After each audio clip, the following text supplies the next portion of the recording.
বিএনপির সাম্প্রতিক আচরণগুলো হয়ে উঠতেছে ভয়ঙ্কর রকমের ফ্যাসিস্ট। আমার পেজে এসে একজন বা দুইজন না, একাধিক মানুষ হুমকি দেয়, কেন বিএনপি সমালোচনা করি, খুন করে ফেলার হুমকি দেয়। আওয়ামী লীগও হুমকি দিত ইনবক্সে, আর প্রকাশ্যে ওরা হুমকি দিচ্ছে 32 নম্বর ভাঙার পরে, কিন্তু বিএনপির কোনো ভয় ডর নাই, প্রকাশ্যে হুমকি দেয়।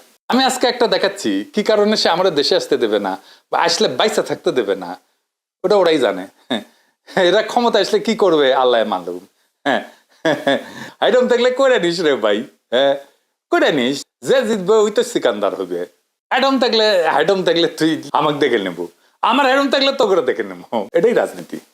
রাজনৈতিক দল তার আশেপাশে বন্ধু রাখে, যারা ঠিক দল করে না কিন্তু একটা লুজ সম্পর্ক থাকে তাদের সাথে। আওয়ামী লীগের কাছে কিন্তু মাস্টার ছিল, সেজন্য আওয়ামী লীগ এতদিন রাজত্ব করতে পারছিল। বিএনপি সবাই শত্রু বানায়, এদের কর্মীদের রাজনৈতিক শিক্ষা এতই দুর্বল, এরা যখন দাবরানির উপরে থাকে তখন কেসো হইয়া থাকে, আর যখন ক্ষমতার গন্ধ পায় তখন নেকড়ে হইয়া ওঠে।